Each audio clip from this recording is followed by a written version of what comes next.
Buenas tardes a todos y a todas. A continuación se presentará la investigación llevada a cabo por Danae Ramos y Fernanda Badilla, ambas estudiantes de tercer año de Trabajo Social de la Pontificia Universidad Católica de Chile. Esta investigación trata sobre el uso de TICs en la inclusión laboral de personas con síndrome de Down. La justificación de la investigación nace de un proceso diagnóstico de práctica inicial en el cual se insertan las estudiantes en el mes de marzo. Se insertan en EduDown, una corporación sin fines de lucro que atiende de forma gratuita a personas con síndrome de Down. Nosotros nos insertamos de forma específica en la cuarta etapa, la cual nace desde la ley 21.015 y busca capacitar a 11 adultos con síndrome de Down para que en el futuro se inserten laboralmente.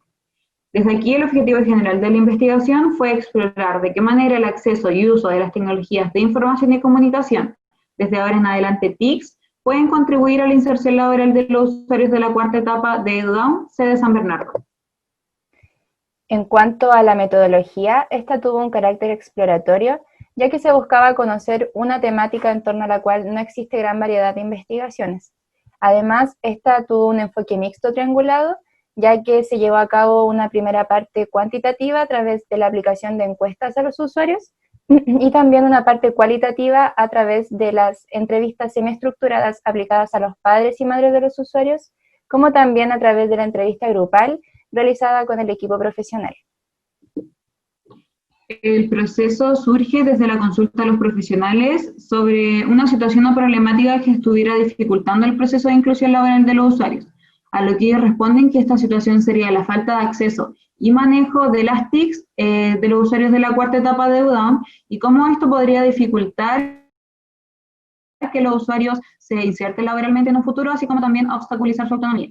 Desde aquí quisimos darle un contexto a nuestra investigación, reconociendo que existe una relación entre las TICs y el mundo laboral, donde hoy en día la mayoría de las ofertas laborales son comunicadas a través de esta plataforma, además de que las TICs se relacionan con las personas en situación de discapacidad, primero reconociéndolas como aliadas por los beneficios que podrían generar en el uso cotidiano de esta población, sin embargo también reconociéndolas como un factor de exclusión social por la denominada brecha digital que podría afectar a esta población si esta no se encuentra bien adecuada en cuanto a las TICs. Y por último, relacionada a las TICs en cuanto a la inclusión laboral de personas en situación de discapacidad, donde se cree que los beneficios que podrían aportar estas podrían ser múltiples, tanto para su inclusión laboral, así como su vida cotidiana. En cuanto a los resultados, primero se destaca que en cuanto al acceso, en promedio los usuarios tuvieron su primer celular a los 18 años y que todos los padres o madres aplicarían control y restricciones en cuanto a las actividades que realizan sus hijos en sus teléfonos. Respecto al uso y el dominio de las TIC, se destaca que los usuarios no sabrían utilizar todas las aplicaciones con las que cuentan en sus teléfonos, además de que el uso del celular principalmente se relaciona al ámbito recreativo. Por último, respecto a la importancia de fomentar el uso de las TIC, se destaca que estas serían un gran facilitador en cuanto a los procesos de inserción laboral, como también en lo que respecta a los procesos de su vida cotidiana. También que estas serían una gran herramienta debido a que existen aplicaciones que son adaptadas para personas con síndrome de Down. En cuanto a los ajustes que se le tuvo que hacer a la investigación por la pandemia, se cree que estos no fueron mayores, ya que la investigación comienza en marzo en un contexto eminentemente donde ya existía el teletrabajo y las sesiones online, por lo que se tuvo que hacer una adaptación generalizada tanto para usuarios profesionales y estudiantes en práctica respecto a esta modalidad. Y por último, destacar que se pasa por un proceso de aprendizaje que está dirigido por un espacio interdisciplinario, y aquí queremos destacar el rol que ha tenido la terapia ocupacional para la investigación, destacando además que el trabajo social y la terapia ocupacional se encuentran muy relacionados en lo que hoy en día es la inclusión laboral de personas en situación de discapacidad. Y para finalizar, abrimos espacio a la reflexión con la siguiente pregunta. ¿Cuál es el rol del trabajo social en la inclusión laboral efectiva de personas en situación de discapacidad? Esta sería nuestra presentación. Muchas gracias a todos y a todas.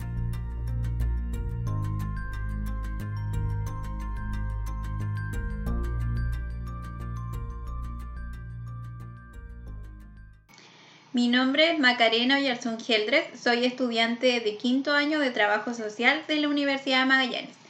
Mi trabajo es una sistematización de experiencias de intervención social, cuyo objeto es el rol de las familias en la construcción histórica de la unión de padres y amigos de personas con discapacidad intelectual, un PADE Punta Arenas.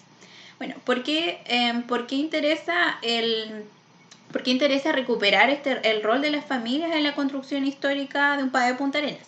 Bueno, yo lo planteo mi fundamentación a través de dimensiones, desde una dimensión política, apuntando a una decisión política ante la falta de injerencia o el desinterés del ente estatal en las demandas de las personas con discapacidad intelectual. También encontramos a las familias como actores sociales relevantes, familias organizadas que en la reivindicación de derechos de jóvenes y adultos con discapacidad intelectual.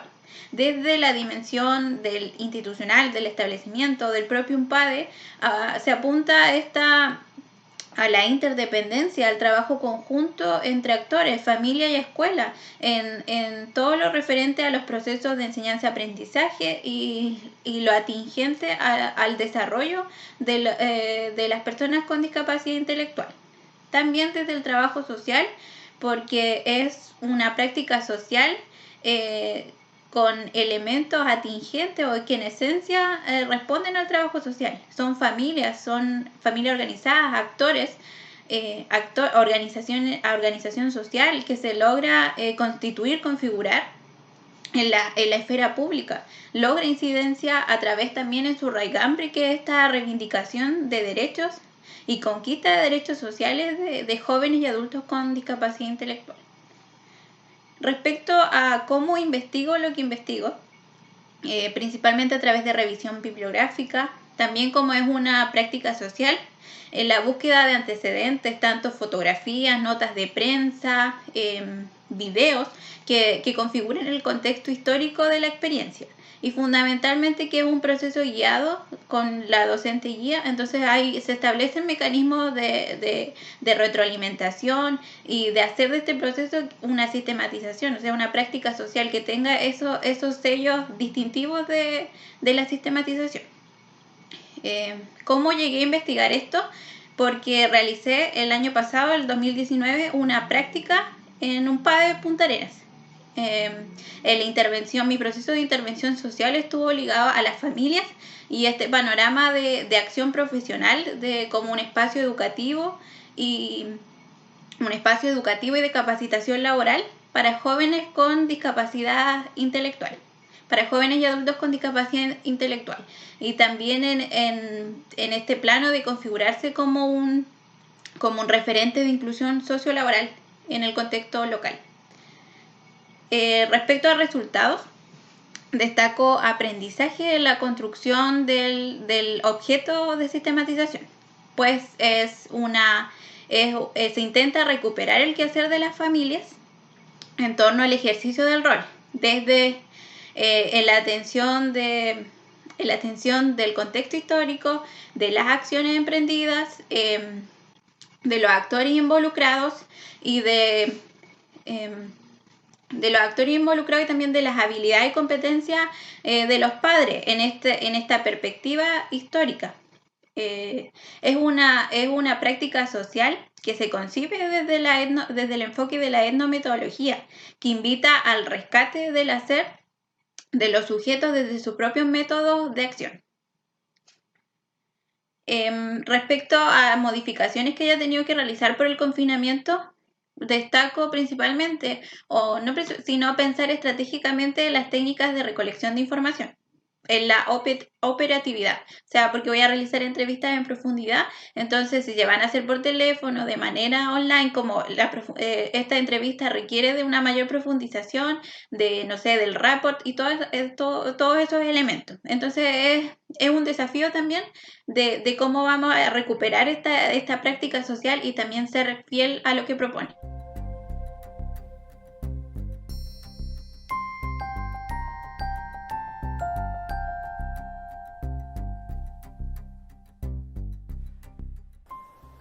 Hola a todos, me llamo Raquel Salinas, estoy estudiando trabajo social en la Universidad de Chile y actualmente estoy realizando un artículo que relaciona la realidad de las personas socialmente excluidas y las lógicas neoliberales que dificultan el ejercicio de sus derechos humanos. Específicamente me refiero a las personas en situación de calle y las diferentes barreras que éstas atraviesan en cuanto a los servicios sociales que ofrece el Estado. Se tiene que las políticas públicas y las intervenciones sociales en Chile responden al sistema de protección social liberal, en el que abundan lógicas como, por ejemplo, la segmentación debido al bajo nivel del gasto social y también el carácter asistencialista que ha impactado en las personas en situación de calle. Estas limitaciones son captadas por estas personas, quienes en más de una ocasión se han manifestado y expresado sus demandas, y las cuales hablan sobre una falta de cumplimiento de los derechos humanos, la relación de esta con una vida digna y también una desconfianza en la forma de actuar por parte del Estado. En cuanto a la metodología de esta investigación, esta se realizó mediante la revisión bibliográfica y también el análisis de las demandas de las personas en situación de calle de los años 2005 y 2019, las cuales fueron facilitadas por el Hogar de Cristo y por Moviliza. Llegué a esta investigación porque estoy realizando mi práctica universitaria en el proyecto de innovación de los procesos de intervención social con personas en situación de calle. Este año estamos trabajando con la Mesa Coordinadora de Personas en Situación de Calle, que es un grupo conformado por personas que representan a instituciones y organizaciones privadas y públicas que trabajan con personas en situación de calle para poder coordinar mejor su trabajo. En cuanto a los resultados y en relación a las limitaciones en el ejercicio de las personas en situación de calle como miembros de derecho, se tiene que las intervenciones y las políticas públicas que tienen que ver con estas personas, el enfoque que predomina es el modelo escalera, el cual busca resolver paso a paso o peldaño a peldaño diferentes problemáticas para que finalmente la persona pueda acceder al derecho de la vivienda. En la práctica esto no funciona debido a la descoordinación o, por ejemplo, los tiempos de los programas no corresponden con la realidad de las personas, además que tiene un enfoque meritocrático, puesto que se enfoca en la persona. También, en cuanto a las respuestas de las personas en situación de calle en sí, estos mencionan que en su ejercicio se ve limitado en la percepción que se tiene hacia las personas en situación de calle, ya que éstas se sienten discriminadas, estigmatizadas e invisibilizadas por la sociedad y por el Estado. Y también, por otra parte, se ven limitados en cuanto a la falta de acceso a los derechos sociales, no solo por la poca cobertura, sino también por la forma en la que son tratados, que es diferente a los otros ciudadanos del país. En cuanto a los ajustes que se han realizado en esta investigación durante este tiempo, se tiene que no nos hemos podido ver con las personas de la mesa coordinadora, tanto con los trabajadores y tampoco con las personas en situación de calle. Es por esto que el trabajo está más bien enfocado en una revisión bibliográfica y también en la utilización de datos extraídos de la sistematización de los círculos territoriales y las asambleas realizadas con anterioridad.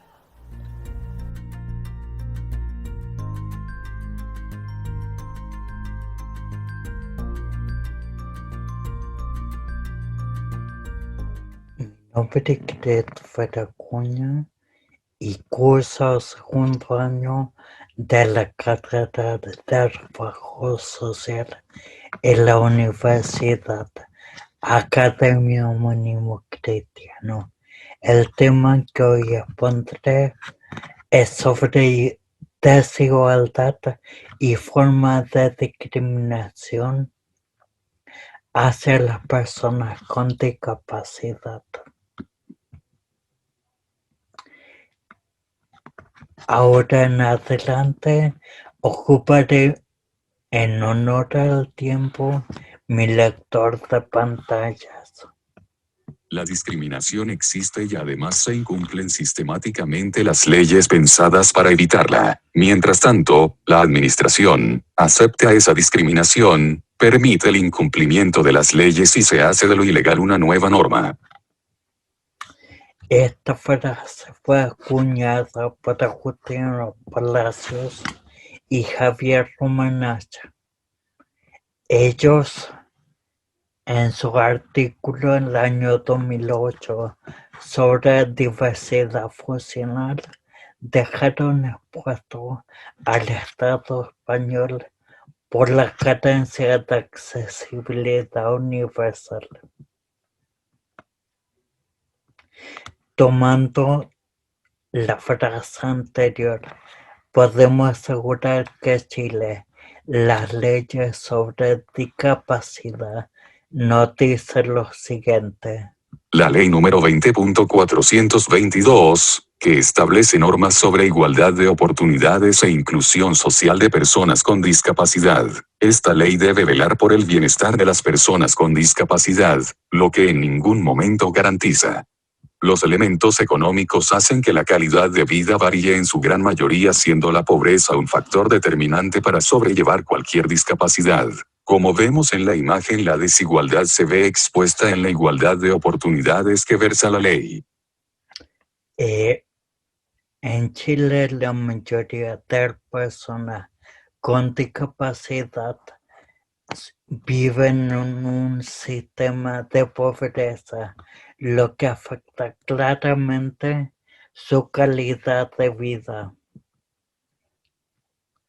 El Decreto Supremo 50, MIMBU, no ha sido respetado en su implementación por una gran parte de instituciones públicas. A pesar que este decreto fue promulgado el 2016 y recién ha sido obligatorio para infraestructuras públicas 3 años más tarde, existen aún edificios que no han hecho una adecuación accesible, lo que no garantiza para las personas con discapacidad el acceso, uso y circulación.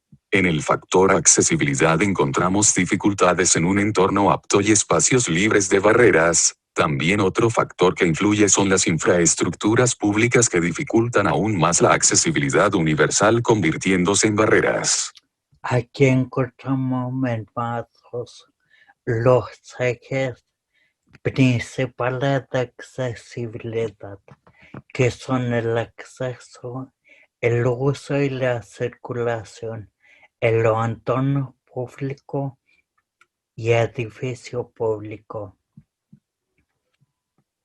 ¿Cuál es la importancia del trabajo social en la temática discapacidad? Ser un facilitador, aportar con información relevante bajada desde el Estado, colaborar en la construcción de políticas públicas basadas en las necesidades desde el propio colectivo, es decir, nada sobre nosotros sin nosotros. Visibilizar el tema discapacidad, ayudar a fiscalizar los compromisos anteriores adquiridos por el país. Faltan algunos temas que encuentro indispensables que revisemos en un futuro. Temas para revisar: profundizar en los modelos de discapacidad, reflexionar sobre los conocimientos entregados en la Convención Internacional de Personas con Discapacidad, educación y discapacidad, salud y atención preferente, ley número 20.584, implementación de la inclusión laboral, ley número 21.015, construcción para una vida independiente y autónoma.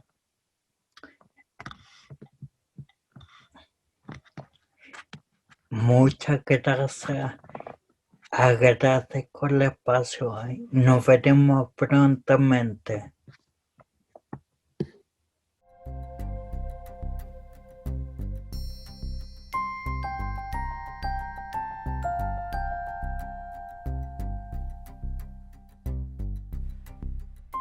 Muy buenas tardes, igual agradecer el espacio a los compañeros y compañeras presentes.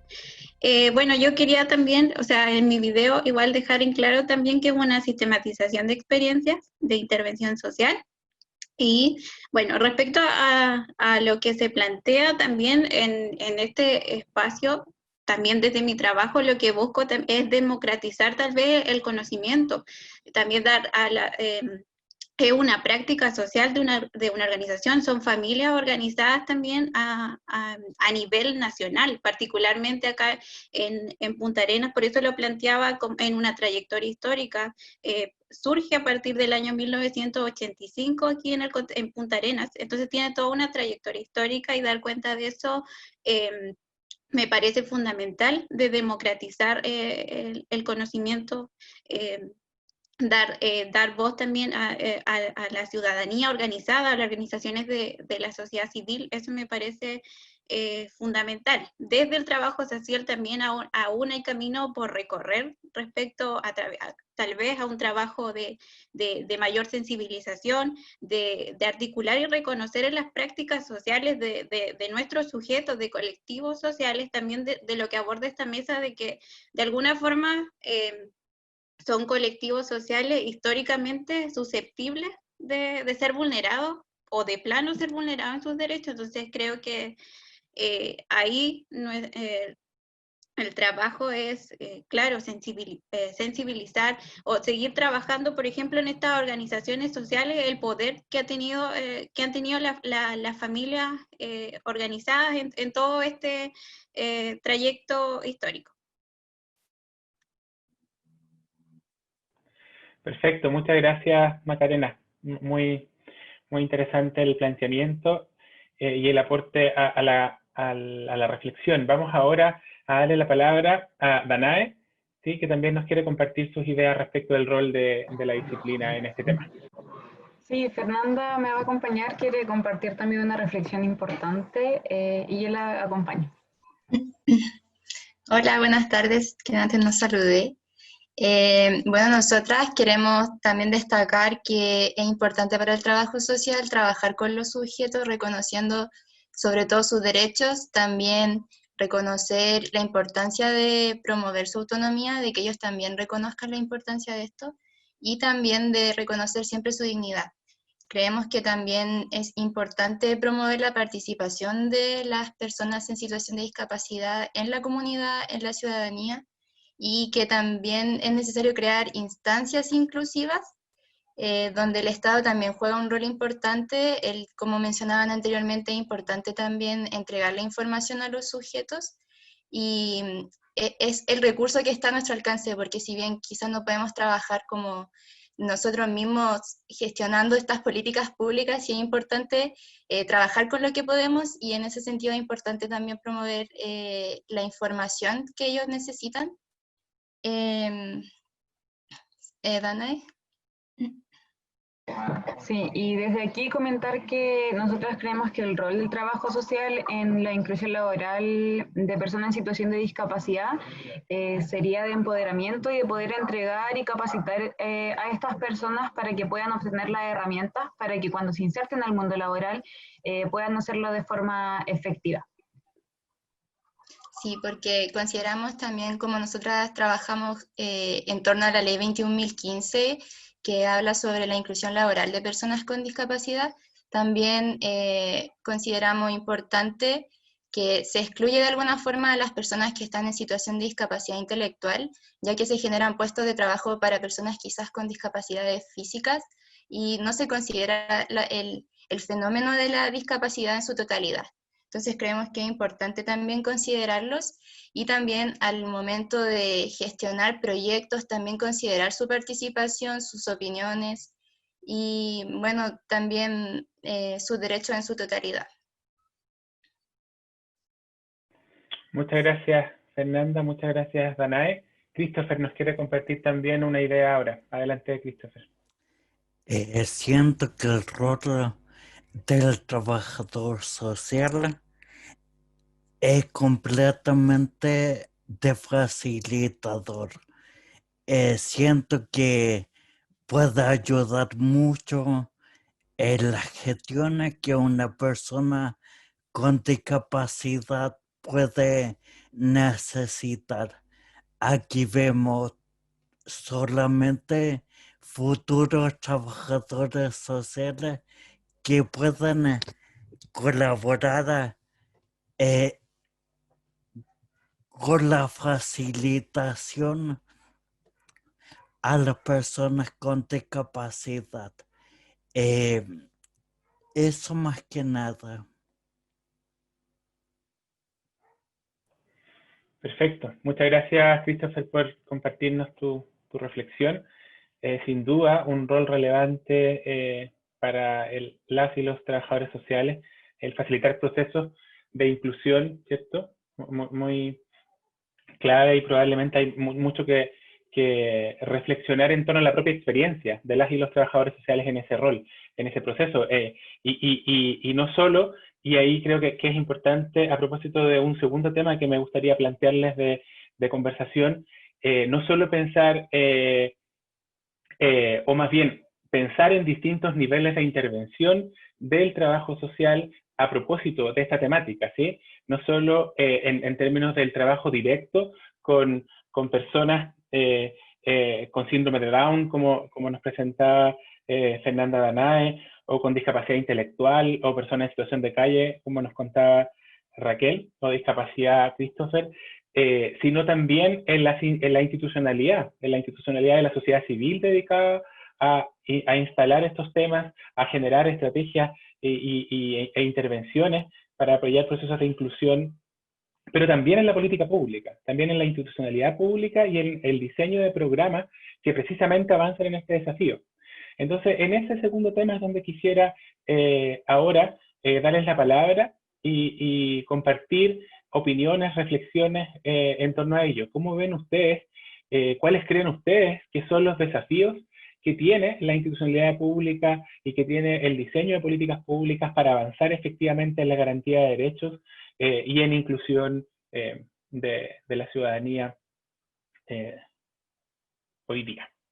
No sé si alguna o alguno prefiere comenzar. Sí, Danae, y luego Christopher. Ok, dale, Danae. creemos que es importante que el Estado tome un rol principalmente, porque si bien ellos promueven, por ejemplo, la ley 21.015, que es la más actual sobre inclusión laboral de personas en situación de discapacidad, creemos que queda un poco al debe, por ejemplo, el tema de la capacitación de las empresas. Si bien se lanza esta ley, pero hoy día hay muchas empresas que quizás no saben cómo acoger a una persona en situación de discapacidad, y de aquí es importante también que el Estado pueda tomar un rol capacitador y pueda informar también a esta población, así como también no tanto de la empresa, sino que también el rol que le delega el Estado a las organizaciones, a las corporaciones de capacitar a personas en situación de discapacidad para que éstas se puedan insertar también laboralmente en un futuro. Entonces, creemos que la ley 21.015 hoy en día no basta o tal vez no es suficiente, ya que si bien promueve los principios, las normas y un reglamento estándar de lo que debe ser, que hay que insertar un 1% de personas en situación de discapacidad dentro de los empleadores, pero como mencionábamos anteriormente, este 1% hoy en día está siendo ocupado principalmente por personas en situación de discapacidad física. Y las personas en situación de discapacidad siguen quedando incluso excluidos dentro de la exclusión en la que ya viven. Entonces, creemos que falta, que el Estado debe generar puestos de trabajo y que también debe tomar un rol aún más activo, capacitador de organizaciones y también de generar estas oportunidades realmente inclusivas. Perfecto, muchas gracias, Danae. Christopher, por favor. Siento que cuando se diseña una política pública para personas con discapacidad, cualquiera sea su tipo u origen, siento que debe hacerse con metodología participativa, o sea, desde la misma persona. No sacamos nada con inventar cosas que en el fondo no nos van a servir. Lo hablo como una persona con discapacidad. Siento que es muy importante hacer las cosas desde lo que uno necesita. Muchas gracias, Christopher. Muy buen punto, muy relevante. ¿Quién más quisiera comentar? Raquel, adelante. Sí. Yo pienso que podríamos enfocarnos como en un enfoque preventivo más que solucionar el problema cuando ya está hecho, por decirlo, porque las personas en situación de calle pasan por varias etapas antes de llegar a la calle y cuando recién están ahí hay programas que sirven para poder atenderlas. Entonces, si se tomara en cuenta, por ejemplo, a las familias que están en situación de vulnerabilidad o los niños que están como con maltrato familiar y cosas así, mejorar como la base de la educación, menos personas llegarían a situación de calle y entonces los programas podrían estar enfocados en diferentes perspectivas. Y también como trabajadores creo que hace falta como una mirada más humana, por así decirlo, en el lugar de como ponernos en el lugar de las personas que son vulneradas para no seguirlas vulnerando o no mirarlas como desde una mirada asistencialista que estamos nosotros aquí que sabemos y ellos no, ya que como mencionaba Christopher, igual son ellas las personas las que saben cuáles son los problemas que tienen y deberíamos partir por escucharlo y desde ahí avanzar hacia adelante.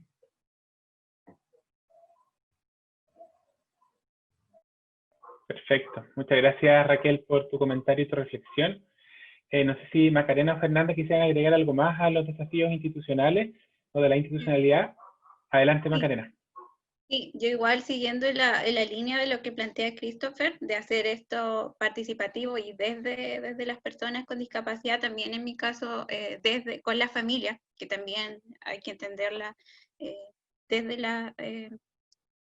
porque, como mencionaba igual respecto de que existe la ley 20.422, de que está la política nacional de integración para personas con discapacidad, también en la revisión igual o en la construcción de la parte teórica, encontraba que ya desde el 2008 con la ratificación de la Convención para las personas con discapacidad que ratifica Chile en 2008, viene a dar un cambio más bien paradigmático respecto a concebir las políticas públicas desde un enfoque así, como desde un enfoque de derechos humanos. Entonces yo sigo pensando que esto queda como más bien en una declaración de principios de qué hay que hacer, más que algo que se concrete en realidad y que haga partícipe a las personas con discapacidad y las demandas, las necesidades y finalmente una reivindicación de derechos, de la dignidad, de dignificar a las personas con discapacidad y sus familias, el entorno y finalmente las barreras que impone la propia sociedad a este respecto. Súper, muchas gracias, Macarena. ¿Alguna otra intervención a propósito de esta pregunta del desafío a la institucionalidad y a las políticas públicas vinculadas con la inclusión y la garantía de derechos? ¿O pasamos a otro tema que les quiero proponer también para comentar con todo el panel? Porque esto que les quiero proponer está muy vinculado y de alguna manera ya lo han ido planteando ustedes a propósito de las formas que les parecen y les hacen más sentido respecto de cómo diseñar y cómo avanzar en la creación de programas o políticas y de institucionalidad vinculada a la inclusión, ¿verdad? A la garantía de derechos de ciudadanía. Pero a propósito del seminario y de su propia experiencia en la investigación, ¿cierto? Me gustaría que comentáramos y reflexionáramos y compartiéramos algunas impresiones respecto precisamente de eso, de qué tipo de estrategias o de metodologías, ¿sí?, les parecen a ustedes más apropiadas o les parecen más pertinentes o que asuman derechamente el desafío de incorporar y de poner estos temas y la visión de los actores directamente involucrados en estos temas en el debate de lo público, ¿sí?, en el debate respecto de los procesos de inclusión y de garantía de derechos, ¿sí?, de ciudadanía. ¿Cuáles serían sus apuestas y sus reflexiones al respecto, desde las metodologías y las estrategias de investigación? ¿Sí? ¿Quién quisiera partir comentándonos su reflexión? Christopher, adelante Christopher, vamos. Insisto que la metodología participativa son un buen espejo de la necesidad de que podamos requerir. Muy bien, he sabido que este tipo de políticas públicas no son efectivas para las personas con discapacidad porque no nacen desde la necesidad propia. Por eso creo que la mejor forma de involucrarse en el mundo de la discapacidad es siendo participativo, utilizando metodología participativa. Gracias, Christopher. Muchas gracias. ¿Quién sigue? ¿Quién nos comparte sus ideas al respecto?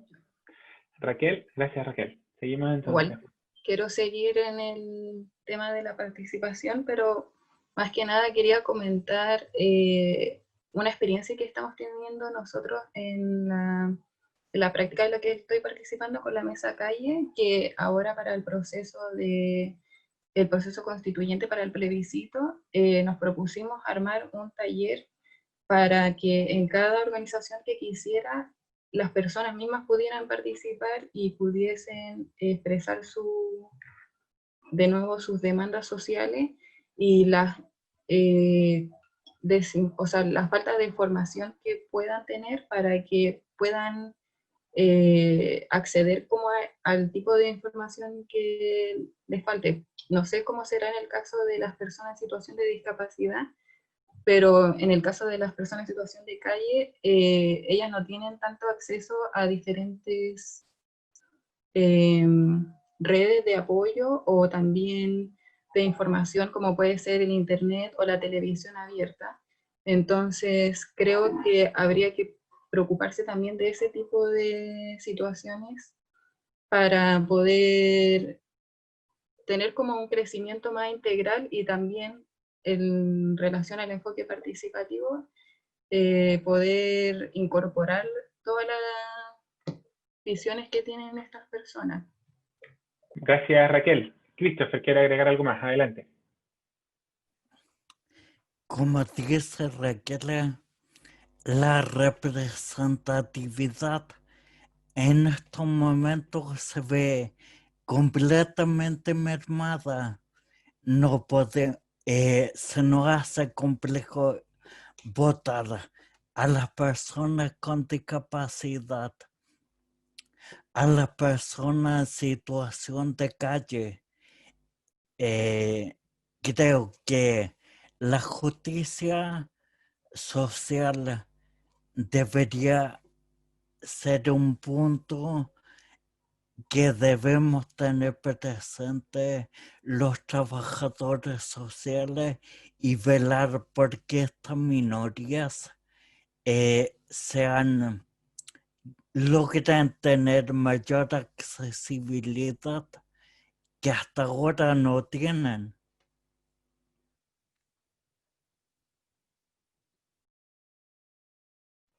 Gracias, Christopher. ¿Más comentarios respecto de este tema de las estrategias y metodologías de investigación que permitan entonces incorporar la visión y la voz de las y los sujetos? Fernanda, perdón. Adelante. Gracias. Nosotras queríamos, claro, o sea, lo relacionamos mucho el tema de visibilizar la discapacidad a través de la participación, a través de generar instancias, como lo mencionamos antes, y en este sentido a nosotros nos ha servido demasiado el proceso de práctica que hemos tenido en EduDown, que es un centro para personas con síndrome de Down, donde se trabaja con ellos en sus distintas etapas, y de ahí nosotros rescatamos hartas cosas que son, por ejemplo, que ellos crean instancias de participación, ellos también crean puestos de trabajo. Por ejemplo, en el caso de la pandemia con el teletrabajo, ellos también necesitaban una instancia de práctica para la inserción laboral de los chiquillos de la cuarta etapa, Y también crearon como un puesto como de radio, donde ellos también podían como practicar. Entonces, se nota mucho que ellos también se esfuerzan harto como por abrir estos espacios para ellos y también visibilizarlo a la comunidad, que es súper importante. Y también que va muy acompañado del trabajo con las familias, porque muchas veces también las familias pueden ser como, no limitantes, pero sí como restringir algunas cosas que son importantes que las personas con discapacidad desarrollen, que es como su autonomía, por ejemplo, su independencia. Entonces creemos que eso también es importante trabajarlo. Perfecto. Muchas gracias, Fernanda. Christopher, adelante. ¿Quiere comentarnos algo adicional? Complementar a Fernanda en que los padres y las madres de personas con discapacidad, cualquiera que sea, son sobreprotectores hasta en cualquier etapa de la vida. Son sobreprotectores y son una pequeña barrera para lograr la autonomía e independencia. Lo digo por experiencia propia. Gracias, Christopher. Muchas gracias. No sé si Danae o Macarena quisieran agregar algo en esta ronda. Sí. Dale, Maca. Ya, gracias. Gracias. Sí, igual sumado a lo que decía Fernanda y Christopher, bueno, igual respecto a los padres, igual era como algo que se ve. Yo igual realicé mi práctica integrada el año pasado en un padre. Entonces, la intervención iba relacionada al trabajo con familias y también entendiendo que estos jóvenes y adultas con discapacidad intelectual dependían de sus padres, porque tienen una dependencia funcional. Entonces, igual pasaba esto de que igual en el tiempo, igual son familias que llevan harto tiempo siendo usuarias de la institución, entonces pasaba esto de que hay ciertos resquemores o de que los mismos padres limitan un poco a sus hijos. Entonces también ahora en este proceso ya de realizar las entrevistas, yo creo que igual la práctica social está mediada por la historia de vida de cada familia usuaria y cómo van a ir haciendo frente a las distintas etapas que pasan sus hijos. Y también respecto al plano laboral que igual hablaba, que planteaba Fernanda, bueno, en este caso un padre también tiene una cooperativa de trabajo inclusiva, que igual trabaja en proceso la producción hortofrutícola, ya que este es un espacio laboral protegido, entendiendo que no tienen el acceso en su mayoría a un espacio laboral. Entonces la organización hace frente a través de un propio espacio laboral protegido. Entonces eso es también importante y también son parte de las familias. Y también en la línea de lo que abordaba la pregunta, creo que también hay que reunir a todos los actores importantes, actores sociales importantes en el proceso. Gracias, Macarena. Adelante, Danae. Cortito y también complementarlo a lo que decía Macarena. Por ejemplo, yo creo que una estrategia súper importante es tener profesionales comprometidos y nosotros en el futuro ser profesionales comprometidos con el trabajo que hacemos.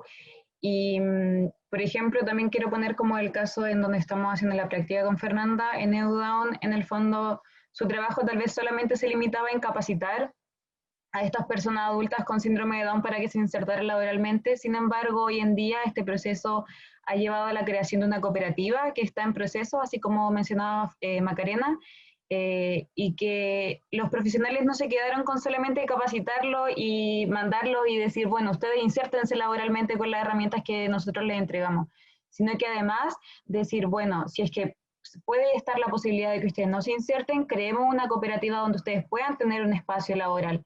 Entonces, yo creo que eso nace principalmente de profesionales comprometidos y que ven en el fondo las necesidades de los usuarios y que ven también sus capacidades y que están hoy en día muy comprometidos con ello y que en el fondo, en el futuro puedan insertarse al mundo laboral. Así que yo creo que el compromiso es importante. De acuerdo, muchas gracias, Danae, muchas gracias a cada una y cada uno de ustedes. Simplemente para redondear esta primera parte de poner en común impresiones, creo que es un muy interesante momento para debatir estos temas. Creo que hay mucho por hacer todavía en nuestro país, como en muchas otras áreas, pero en esta área particularmente. Y simplemente insistir e invitar a pensar en los distintos niveles de la intervención, ¿cierto?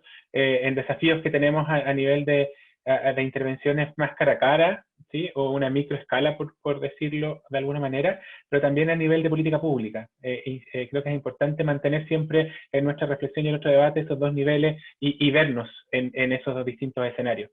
Así es que muchas gracias y le dejo ahora la palabra a Benjamín porque han llegado bastantes preguntas a través de los participantes vía Facebook. Así que Benjamín va a quedar ahora en la moderación a propósito de esas preguntas. Así que adelante, Benjamín. Muchas gracias. Bueno, primero felicitar las ponencias de todos los participantes, está muy buena. Y ahora voy a ir diciendo algunas de las preguntas que han aparecido en Facebook. Por ejemplo, Tania Ojeda dice, buenas tardes. ¿Cómo los padres deben llevar a cabo las discapacidades de sus hijos para poder fomentarlos y no reprimirlos? Bueno, yo creo que igual desde mi experiencia, como digo, de esta práctica, también en la relación y en constante entrevista con los padres apoderados, bueno, creo que es un proceso, está teorizado también que se pasan como por ciertas etapas para, no sé, enfrentar de alguna forma, está la negación y también depende como de las etapas del ciclo vital, pero siempre va a ser un proceso de alguna forma. Ayer yo realizaba una entrevista a una portavoz de mi sistematización y claro, me decía que de momento, o sea, desde el principio ya no lo dejaba que su hijo hiciera nada, que era muy aprensiva y ese tipo de cosas, pero dice con la organización, con un padre, ella de alguna forma se va educando también a la vez en este proceso y por qué se recalca que un padre es tan importante para la vida de estas personas, porque ya pasa a ser no solo una red o una prestación de un servicio, sino que entra a formar parte de sus vidas en la constante educación y de los procesos de sus hijos, hijas. Yo agregar algo cortito, Tania, la verdad es que yo siento que tal vez algo importante es poder establecer redes de apoyo, idealmente no sé si es que encuentras algún grupo de personas que, por ejemplo, si es que tu hijo tiene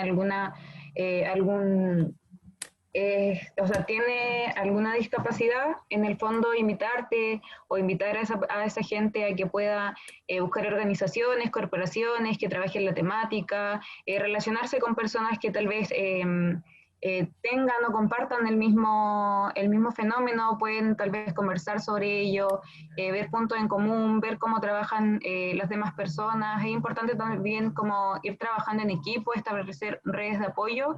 Yo creo que eso es importante. Muchas gracias, Danae. ¿Alguien más quisiera hablar sobre ese punto? Yo creo que el gran enemigo de la educación de una persona con discapacidad siempre va a ser la sobreprotección. Esto va a limitar la autonomía y la independencia que muchos padres quieren lograr en su hijo, pero sin darse cuenta provocan ellos mismos la limitación que quieren borrar. Muchas gracias, Christopher. ¿Alguien más?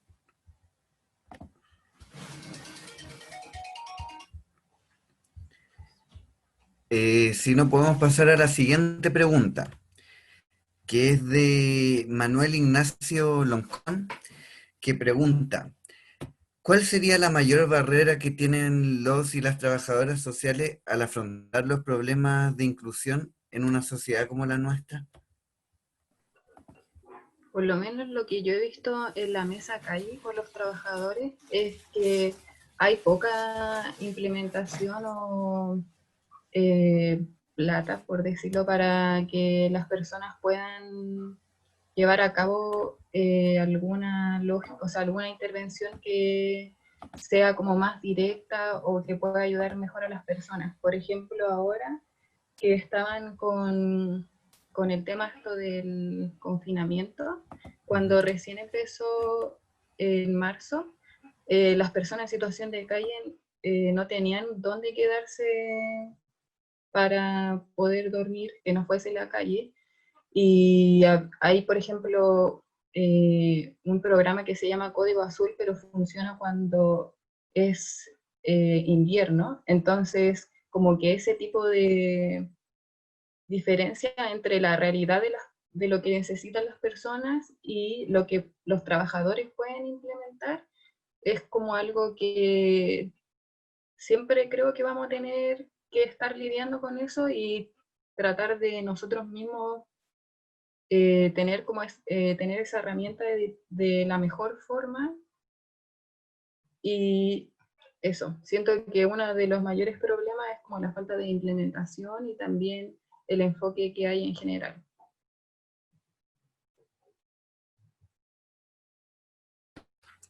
Muchas gracias, Raquel. Pues, Eso. sí, a mí me gustaría aportar una cosa cortita también, que yo también creo que es muy importante que trabajemos como por disminuir, ojalá desaparecer los prejuicios, porque también es algo que influye mucho como en diversos ámbitos y que los prejuicios de cierta forma también limitan a las personas en situación de discapacidad. Y siento que la labor del trabajo social también es como promover, como ya dije, la autonomía y reconocer que es importante incorporar a todas las personas en la sociedad. Y bueno, eso se me olvidó lo que iba a decir.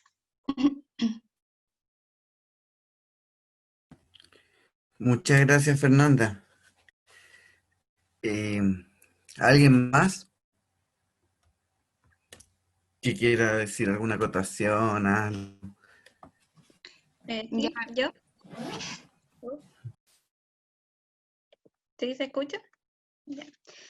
Sí, igual complementando un poco es como generar estos procesos de sensibilización y de socioeducación también en la población. Creo que es sumamente necesario para los prejuicios, para estas connotaciones también peyorativas hacia las personas con discapacidad, el lenguaje, que el lenguaje construye realidad, entonces es sumamente importante.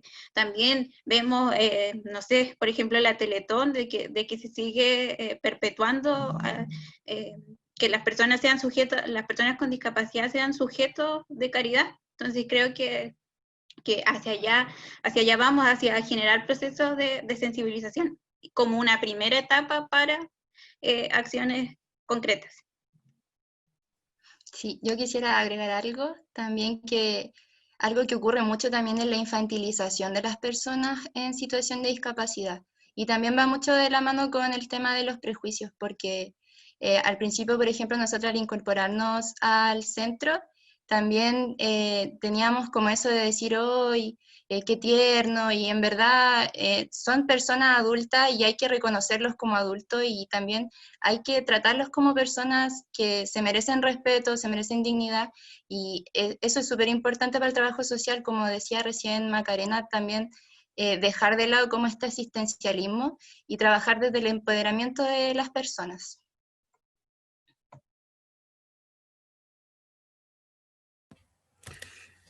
Muchas gracias.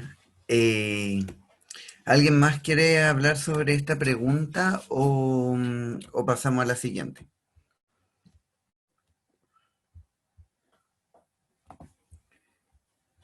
Ya. Bueno, hay tres preguntas que tienen relación con la Constitución. En ese sentido, voy a leer la primera, pero porque todas son más o menos similares. Las preguntas las hicieron Mario Alfaro Díaz, Nehuen Victoria y Antonio Levy. Leeré la que hizo María Alfaro Díaz. Ella pregunta, ¿cuáles creen ustedes que serían los desafíos a enfrentar en un eventual proceso constituyente respecto a la ciudadanía inclusiva?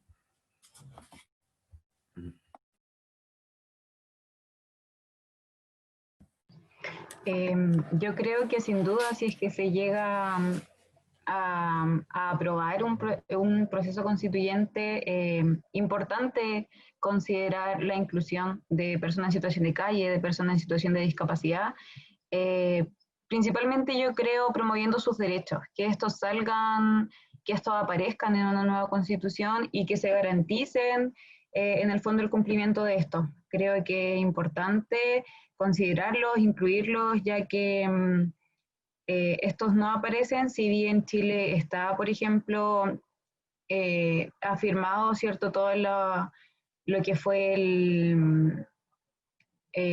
las cartas de las Naciones Unidas y lo que, Christopher, si me puede ayudar, ¿cómo se llama La convención.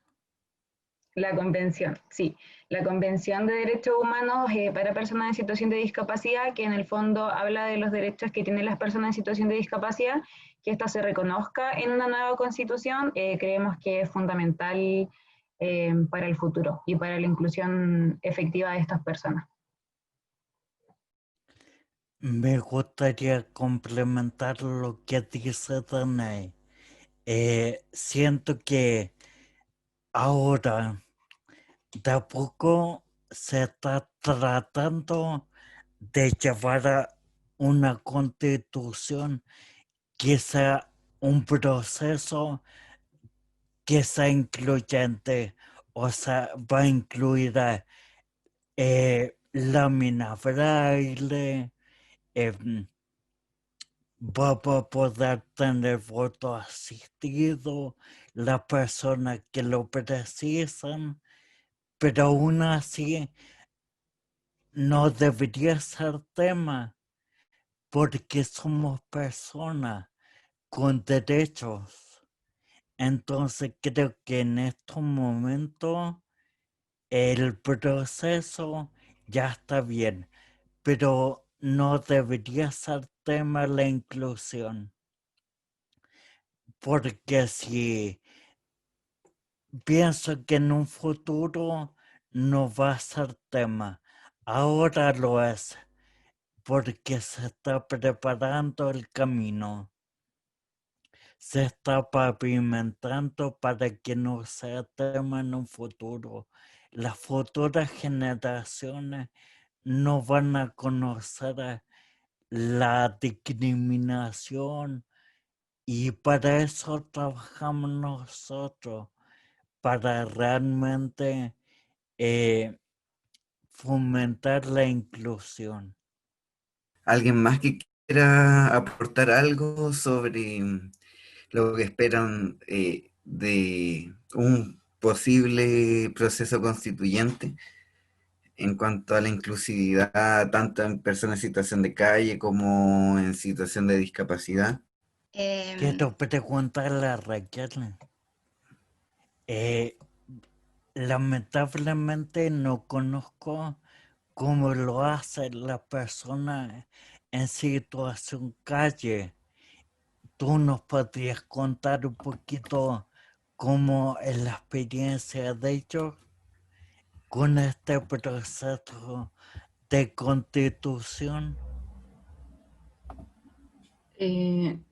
Normalmente, como somos todos ciudadanos, las personas en situación de calle no se tratan como de manera diferente, sino que como cualquier persona podrían llegar al lugar para votar con los requisitos como son la mascarilla, el carnet y todo eso.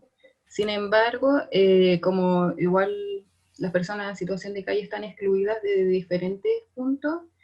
Lo que estábamos haciendo nosotros en la mesa calle era como atacar los diferentes puntos que podrían como estar limitando a que las personas participaran. Uno de esos era como el problema económico, y para eso preparamos un kit electoral que tiene una tarjeta VIP para que puedan movilizarse, un lápiz pasta azul y la mascarilla, que principalmente es por esto, porque como no tienen, o sea, estamos asumiendo que no es como su prioridad gastar dinero en este tipo de cosas, para que puedan tener acceso a eso. Y también, en cuanto a la información, incluimos como talleres, o hicimos un fanzine para entregarle a las personas que están como en la calle, no en residencias, para que pudiesen como anotar sus datos o cosas así, y como no tienen acceso a internet para revisar dónde les toca votar y ese tipo de cosas, poder llegar. Aunque yo creo que un problema que podría ser como que no podemos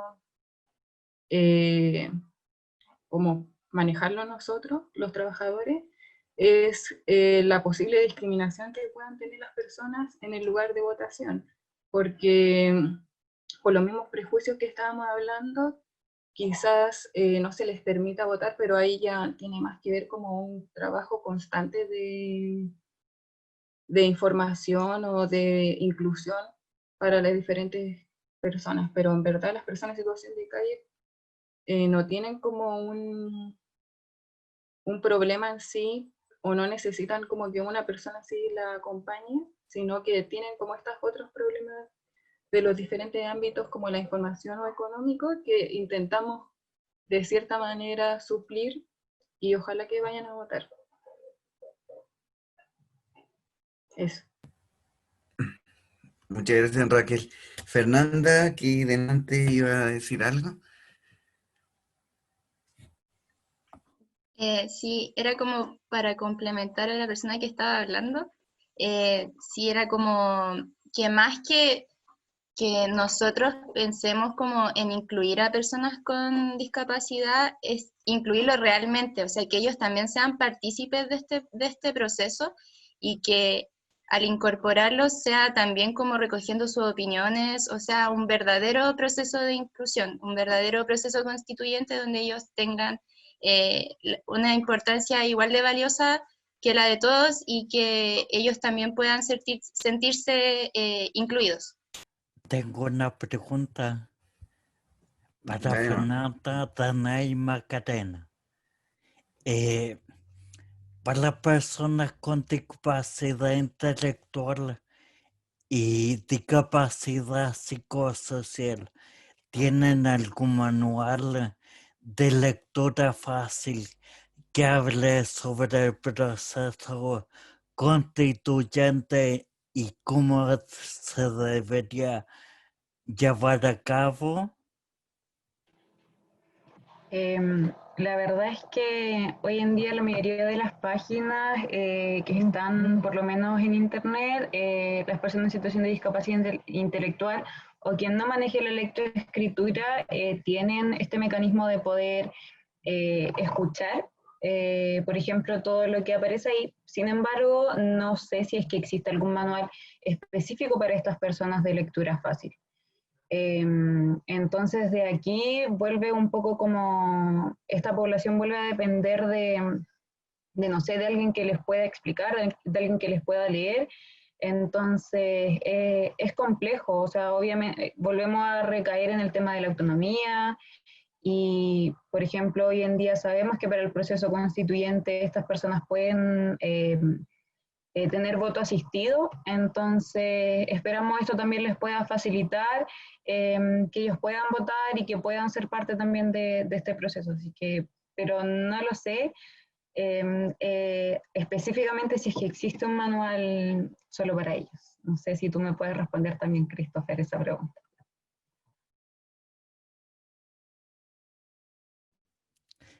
Yo por lo que sabía, sí. Líderes con discapacidades en Quilpué tienen un manual. pero creo que lo están socializando, pero no tengo mayor información. Próximamente van a ser con abogados constitucionalistas y un foro conversatorio para aclarar ciertas dudas y, y mostrar nuevamente el manual de lectura fácil. Perfecto, si actualizas esa información, entonces podrías compartirnosla. Perfecto. Bueno, ¿alguien tiene alguna otra apreciación o piensa cómo podría incluirse ciertas demandas en el proceso constituyente? ¿Alguna última cosa que quieran decir al respecto? Ojalá que alguno de las personas que salgan, ¿cómo se llama? Constituyentes, los que construyen la convención, ya, que ellos representen estas diferentes, no solamente las personas en situaciones de discapacidad o de calle, sino como de las diferentes áreas que puedan haber para que hayan como alguien que esté ahí preocupado de entablar o meter estos temas como importantes. Pero aparte de eso, creo que nosotros como ciudadanos o como sociedad civil podríamos influenciar a través de redes sociales o los que salen a marchar también para poner como este tipo de temas. No se me ocurre de qué otra forma se podría hacer. Sí.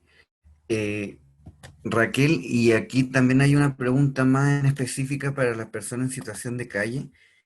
La dice Ignacia Cárdenas, que cómo se han visto afectados los programas para las personas en situación de calle en pandemia y cómo se podría mejorar esto.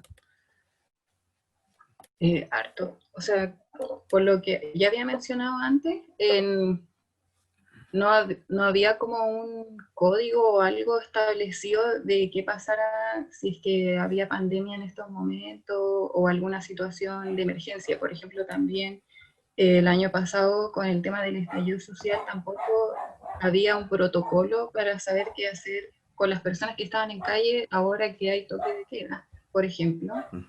Y los trabajadores tuvieron que ir arreglando eso a medida que se iba implementando. Y un problema grande que hubo hace poco fue que en el Hogar de Cristo se cerraron 23 programas y eso dejó a alrededor de 400 personas que trabajaban con las personas en situación de calle sin trabajo, lo que es como duro para las personas que están trabajando porque se quedan sin trabajo y además también para las personas en situación de calle porque no tienen la facilidad para esos programas. Y además que me parece un poco grave teniendo en cuenta que por la crisis económica que estamos viviendo ahora, se ven, ni siquiera es necesario investigar tanto, se ve que hay más carpa en la calle, hay más personas que están llegando, entonces otra vez no hay prevención y estamos esperando que pasen las cosas para poder hacer algo y además que hay estos problemas de que si ya antes era precaria la forma en que los programas o las políticas públicas trataban a las personas, se cerraron 23 programas en el Hogar de Cristo, entonces han habido hartos problemas en verdad. Además que también, ahora que me acuerdo, un trabajador del Hogar de Cristo falleció porque no tenía cómo protegerse bien en las residencias o cosas así, porque no había o sea, no sé si el tema de la mascarilla o algo así, pero como que no había suficiente protección para que pudiesen estar trabajando en esas condiciones. Muchas gracias, Raquel. Bueno, ya son las 6:23. Ha estado bien buena la conversación, la discusión. Y quería preguntar a cada ponente si querían cerrar con alguna idea, decir algo para finalizar, cualquier cosa que se le haya quedado, o abrir una pregunta, lo que sea. Les dejo la palabra abierta.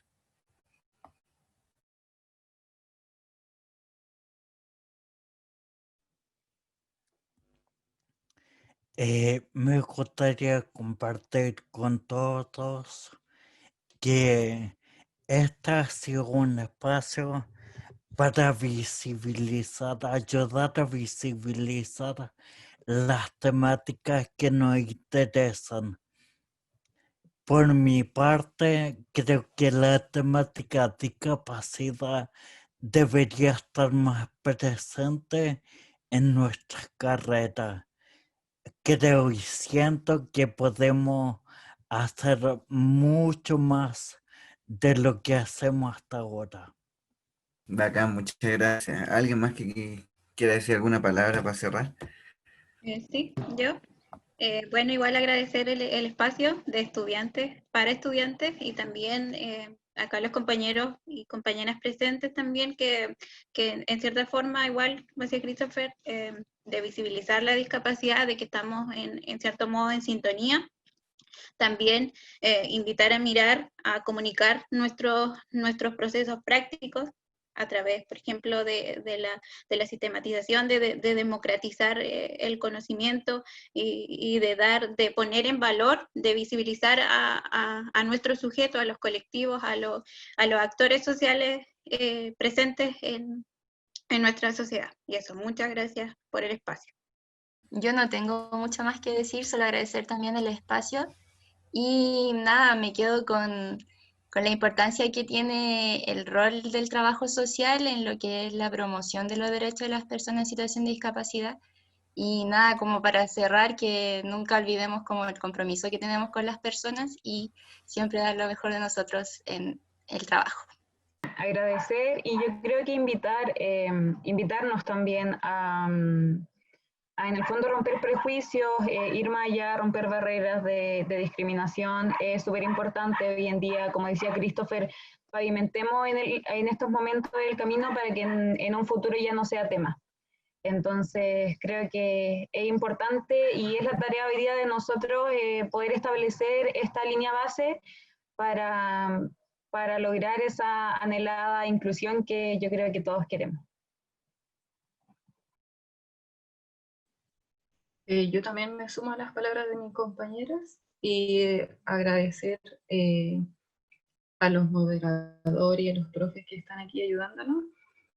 Y nada, o sea, solamente decir que independiente de lo que ocurra ahora en el proceso constituyente o de las cosas que legalmente o desde el Estado se puedan hacer, creo que es importante, como ya mencionamos hartas veces entre nosotros, como el rol que tenemos nosotros y de visibilizar y de empezar nosotros a ser como el ejemplo de lo que deberían hacer las demás personas. Me refiero como si nosotros estamos diciendo que queremos no infantilizar o queremos respetar o queremos que los demás sean escuchados, ser esa persona que escucha a los demás, que trata a los demás con respeto, igual que a cualquier otra persona, independiente del ámbito o la situación en la que se encuentre. Me gustaría a mí también agradecer el espacio, agradecer la oportunidad. Creo que represento a la mayoría de las y los moderadores que hemos estado apoyando este espacio. Creo que vale mucho la pena compartir experiencias, que vale mucho la pena y es muy motivante verles tan involucrados con sus procesos de investigación. Creo que también la esperanza de lo que puede seguir haciendo nuestra disciplina en términos del aporte a los debates y a los temas públicos. También felicitar a los y las organizadores de este espacio, sobre todo por haber logrado convocar a un grupo de académicas, de académicos, estudiantes de distintas universidades. Creo que eso es algo que hace falta, que es muy importante en nuestra disciplina, así que les felicito por esa iniciativa, por haberlo logrado. Y en ese sentido creo que es una invitación a seguir reflexionando. En particular quiero decir, este tema es muy desafiante, es muy relevante para avanzar en el camino de un mejor desarrollo, de un buen vivir, y en ese sentido motivarles a seguir en ese camino, de la investigación, de la incidencia y desafiando al trabajo social. Así que nada, muy contento de haber podido ser parte también de esta experiencia. Así que muchas gracias a ustedes, la verdad. Bueno, a ir cerrando, reiterar las gracias a Macarena, Raquel, Danae, Christopher, Fernanda, por sus exposiciones. Gracias al profesor Christian Leighton por moderar. Y también, bueno, hoy día es la última jornada de 9 sesiones que hubo de distintas temáticas. Y darle gracias a toda la gente que estuvo atrás. Esto fue un seminario que fue autogestionado entre estudiantes y profesores. Lo pensamos de la Universidad de Chile, pero más otros profesores, profesoras que se sumaron de otras universidades, los expositores y el público hicieron que el seminario funcionara muy bien. Así que muchas gracias por eso. Y eso, pues, que vaya muy bien y ojalá seguir haciendo una iniciativa en el futuro. No sé si alguien quiere cerrar de otra forma. Muchas gracias, Benjamín. A nombre de los organizadores de este seminario, pueden prender las cámaras todos los que están aquí en el Zoom del backstage. Agradecerles a Esteban por la transmisión en el Facebook todos los días a las 5 de la tarde, a Paulina, que nos acompañó en muchas sesiones, a Leticia también, que nos acompañó en muchas sesiones, a Mari Carmen, a Alison, a Juan, a todos los que moderaron las mesas y a los que también confiaron en que un seminario de estudiantes podía tener la calidad, el estándar, la posibilidad de abrir preguntas a todos, no solo a los estudiantes, también a los profesores. Quiero agradecerles, Nati, también a todos los que se atrevieron a moderar mesas. Para muchos era la primera vez como ponencista, la primera vez como moderadores, para todos era la primera vez en un seminario virtual. Pedir disculpas por los chascarros, fuimos mejorando, partimos peor, vamos mejor, así que si ustedes ven las mesas también pueden ver cómo este ha sido un proceso de aprendizaje para todos en el camino. Hemos ido también incorporando perspectivas. La idea de que fuera un seminario abierto nos pareció una provocación. En algún momento nos asustamos también porque lo pensamos para Chile y llegaron compañeras trasandinas y en ese sentido también nos obligaron a abrir las puertas a algo que ni siquiera habíamos pensado. Se escuchan voces a lo lejos que claman por un segundo seminario el próximo año. Desde ya aprovechar esta transmisión en Facebook para recoger la invitación. Luego pensaremos con el equipo cómo lo hacemos, pero ya invitarles a todas, a todos, a todes a participar, a sumarse. Profesora Agnes, profesora Leticia, puede prender la cámara también para que aparezca en el Facebook final. Hacemos una foto y nos retiramos esperando. Gracias, Agnes, por estar aquí varios días también acompañando a sus estudiantes de la Universidad de Magallanes, Leticia acompañando a sus estudiantes de la Universidad Católica de Valparaíso, ¿no es cierto? Así que les damos las gracias a todos por su trabajo, por su esfuerzo, por el cariño y por la pasión que ponemos a los debates, a las discusiones sobre trabajo social. Se acercan tiempos de transformación, trabajo social no es indiferente a aquello, hay un acervo de conocimientos, de ideas y propuestas, así que los invito a seguir pensando, a seguir trabajando y a seguir soñando en la posibilidad de una transformación profunda para este país y para las personas con las cuales nosotros trabajamos. Buenas tardes a todos. Quería decir algo antes que cierre, a extender las gracias y dar un muy feliz día a los académicos que conforman la comunidad, así que feliz día profesores y profesoras, muchas gracias por sacarse ahí todo el día dando su conocimiento y que formando pensamiento crítico. Muchas gracias, que estén muy bien.